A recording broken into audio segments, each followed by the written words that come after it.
South India shopping మాల్లో block buster ఆషాఢం #1 kilo sale.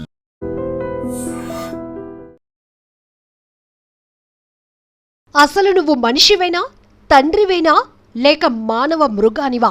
అదే ఈ నేరస్తుడు గురించి తెలుసుకుంటే మీకు కూడా ఇలాంటి డౌటే వస్తుంది. కోసూరులో ఒక మానవ మృగాన్ని అరెస్టు చేశారు పోలీసులు. గతంలో తల్లి తండ్రిని, ప్రస్తుతం కొడుకుని కూతురుని చంపిన కసాయివాడు. అచ్చంపేట మండలం పుట్లగూడెం గ్రామానికి చెందిన వెంకటేశ్వర్లు నాయక్ను పోలీసులు అరెస్టు చేశారు. తన సొంత కొడుకును హత్య చేసి పొలంలో పాతిపెట్టి కొడుకు కనిపించటం లేదంటూ అందరినీ మభ్యపెట్టాడు ఈ కసాయి తండ్రి.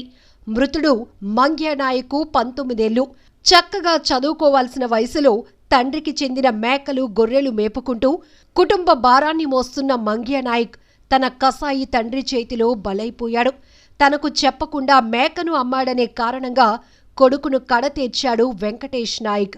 విషయం ఎవరికీ తెలియకుండా కొడుకు శవాన్ని క్రోసూరు మండలం ఎర్రపాలెం పొలంలో పాతిపెట్టి తన కొడుకు కనబడటం లేదంటూ నమ్మబలికాడు. దొంగ ఏడ్పులు ఏడ్చాడు. భర్త మీద అనుమానంతో కొడుకు ఏడని భార్య నిలదీయటంతో అసలు విషయం బయటకొచ్చింది. తన భర్త తన కొడుకును చంపాడంటూ క్రోసూరు పోలీస్ స్టేషన్లో కేసు పెట్టడంతో పోలీసులు రంగప్రవేశం చేశారు. వెంకటేష్ నాయక్ను అరెస్టు చేసి విచారించగా నిజాన్ని ఒప్పుకున్నాడు. దాంతో పాతిపెట్టిన శవాన్ని బయటకు తీయించి శవ పంచనామా నిర్వహించారు. విచారణలో క్రోసూరు పోలీసులకు విస్తుపోయే నిజాలు తెలిసాయి. గతంలో కూడా వెంకటేష్ నాయక్ నేర చరిత్ర కలిగినవాడని, 2014లో తన సొంత తల్లిని అడవిలో నరికి చంపేసి ఇప్పుడు బెయిల్పై ఉన్నాడని తెలిసింది. తరువాత తన తండ్రిని కూడా చంపేసి జైలుకెళ్ళొచ్చిన కసాయి వీడు. ఆ తర్వాత తన 3 నెలల కుమార్తెను సైతం చంపేసిన కేసులో కూడా ముద్దాయని, సాక్ష్యాలు బలంగా లేని కారణంగా ఆ కేసు నిలవలేదని గ్రామస్తులు సైతం చెప్పటం విశేషం. అరెస్టైన సమయంలో ఆవేశానికి లోనైన గ్రామస్తులందరూ పోలీసుల సమక్షంలో ఉన్న ఆ కసాయిపై దాడి చేసే ప్రయత్నం చేయటంతో పోలీసులు వారిని అడ్డుకున్నారు. హంతకుణ్ణి స్టేషన్కు తరలించారు. ఎంత దారుణం! తల్లి తండ్రి అనే మమకారం లేదు, కన్న కొడుకనే ప్రేమ లేదు. తన మాట కాదంటున్న వారిని అడ్డు తొలగించుకోవటమే పనిగా పెట్టుకున్నాడు. గతంలో తల్లిని తండ్రిని పొట్టన పెట్టుకున్న ఈ కసాయి ఇప్పుడు కొడుకును కూడా పొట్టన పెట్టుకున్నాడు.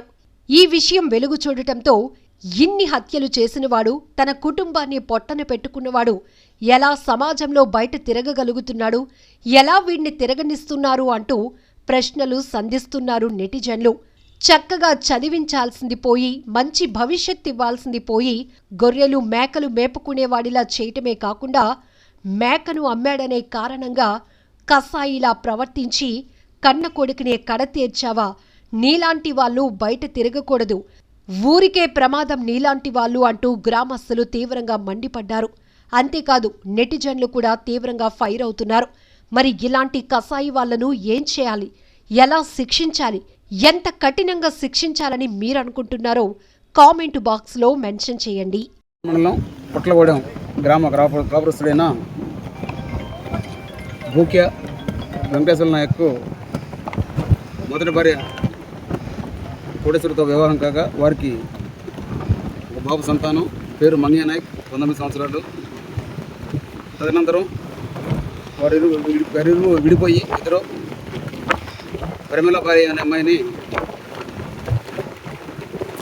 వెంకటేశ్వర నాయక్ వివాహం చేసుకున్నాడు. వారికి ఇద్దరు సంతానం. మొదటి భార్య సంతానమైన మంగ్య నాయక్ ఈ నెల 3వ తేదీ రాత్రి నుంచి కనిపించలేదని చెప్పేసి క్రిమినల్పై ఇచ్చిన కంప్లైంట్ మేరకు కేసు నమోదు చేయడం అనేది తదుపరి కేసు దర్యాప్తులో ఉన్నది క్రోసూరు పోలీస్ స్టేషన్లో. గత 3 నెలల నుంచి కూడా వాళ్ళు క్రోసూరు మండలం ఎర్రపాలెం గ్రామంలో ఉండటం వల్ల ఇక్కడి నుంచి అతను తనప్రకటన కోరికగా ఇవ్వబడిన సమాచారం రిపోర్ట్ మేరకు క్రోసూరు పోలీస్ స్టేషన్లో కేసు నమోదు చేయడం జరిగింది. ఆ కేసు ప్రస్తుతం దర్యాప్తులో ఉంది. దాని మీదట మంగ్య నాయక్ని అతని తండ్రి ఏదైనా చేసుకుంటాడనే సమాచారం అనుమానాల మేరకు ఈరోజు కేసుని దర్యాప్తు చేయడం జరుగుతుంది. ఎర్రపాలెం గ్రామ పొలాల్లో శవమును ఎన్ఎస్పి కెనాల్ కాలంలో పూడ్చిపెట్టినట్టుగా మనకున్న సమాచారం మేరకు ఈరోజు ఇక్కడ అమ్మారావు గారి చేత సర్పంచ్నామా నిర్వహించడం జరుగుతుంది. స్పాట్లోనే పిఎం చేయించడం జరుగుతుంది. దీనిపై పూర్తి వివరాలు దర్యాప్తు నందు తెలియాల్సి ఉంది. ముద్దా ఏదైతే ఉందో ముద్దాయి గతంలో కూడా 2014 సంవత్సరంలో అచ్చంపేట పోలీస్ స్టేషన్ లిమిట్స్లో ఫారెస్ట్ ఏరియాలో వాళ్ళ తల్లిని కూడా చంపినట్టుగా కేసు నమోదైంది. గతంలో ఆ కేసు కోర్టులో తగిన సాక్ష్యాధారాలు లేవని చెప్పేసి వీక్ పీరియడ్ చేసింది. గతంలో కూడా నేర చరిత్ర ఉంది. తెలంగాణలో కూడా ఒక కేసు అతనిపై నమోదై ఉంది, ఒక హత్య కేసు నమోదై ఉంది. అది కూడా ప్రస్తుతం కోర్టులో పెండింగ్లో ఉంది. దర్యాప్తులో ఉన్న కేసు పూర్తి వివరాలు దర్యాప్తు అనంతరం తెలియజేయాలి. నిజంగా ప్రస్తుతం ఉన్నటువంటి సమాజం దేనికి ప్రయారిటీ ఇస్తుంది? ఆర్థిక సంబంధాల చుట్టూ మాత్రమే తిరుగుతోంది. మళ్ళీ ఎన్నికలంగానే చాలా విరక్తి కలుగుతున్నాం. మంచి అనిపిస్తుంది కదా, లేడీస్ కూడా ఛాలెంజింగ్ జాబ్స్ చేసినప్పుడు చాలా బాగుంటది. ట్రాఫిక్ అసిస్టెంట్స్ గా నియమించిన ట్రాన్స్జెండర్స్ అందరితో సాల్యూట్ చేయించుకుంటున్నారు. ఫుడ్ డెలివరీ ఇవ్వటానికి వెళ్ళినటువంటి డెలివరీ బాయ్ అనిల్ పై కళ్ళ ముందు